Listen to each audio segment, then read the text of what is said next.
the different strains have different things you got to worry about as far as like spider mites and like mildew and all that jazz. Yeah. So these are all for sure like good to go. So these ones here are going to give it like that like classic like grapefruit and like lime and citrus that you're used to. These are the Chinooks, so these are going to give it that like nice pine smell that you get in IPAs. These are all the Chinooks, and obviously these are wet. And it's usually 4 to 5 ounces wet equals 1 ounce dry.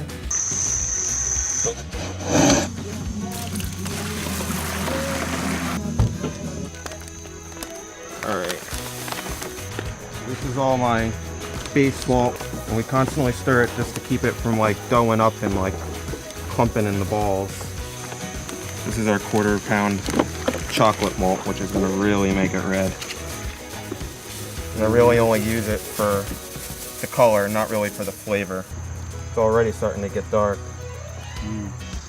And I tend to find the color of the foam that you get in your mash is the same color that you're going to get on your head on your final product. We were shooting for 152 and we're rocking 154. So that is fucking money. Close this up, we'll wrap some towels on it, and we will start a 60-minute timer. And then this is just going to get poured back onto the grains to raise the temperature so that we make sure we get maximum extraction out of our first runnings. We want that to be as strong as possible because that's where you're going to get the majority of your sugars and everything. So this is 199.7 degrees right now.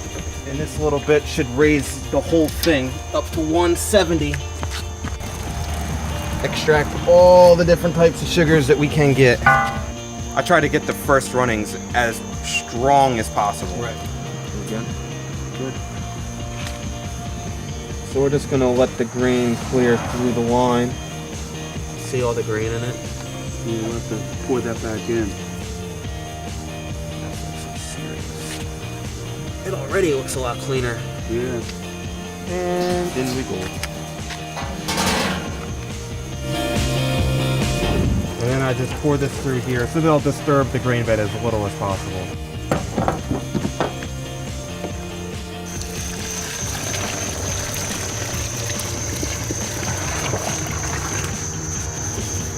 And now we stir that bad bear up one way. And see, instantly the head is lighter on it, which is a solid indication that there's less sugar. Start a timer for a half hour, and then we'll drain it and get on to our boil.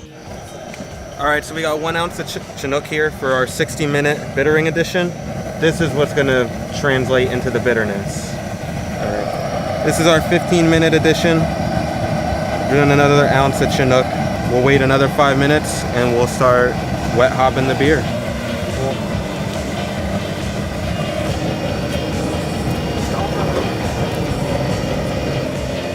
There's 9.8 ounces of Chinook wet and there's 12.8 ounces of Nugget wet. This is like when you see all those like new session IPAs and stuff. Yeah. This is what they do to get all that flavor without all the bitter. Once it's in a glass, it should look nice.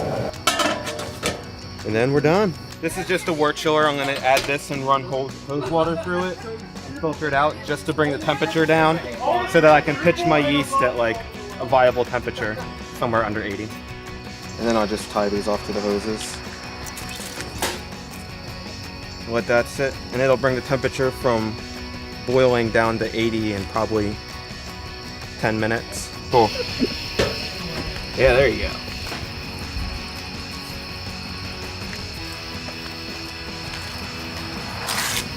So I'm just gonna pitch the yeast. I got some White Labs 007, which is the dry English ale, for a nice dry finish.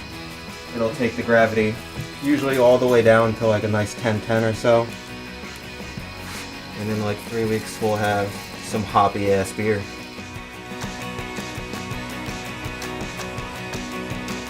This is exactly what we want.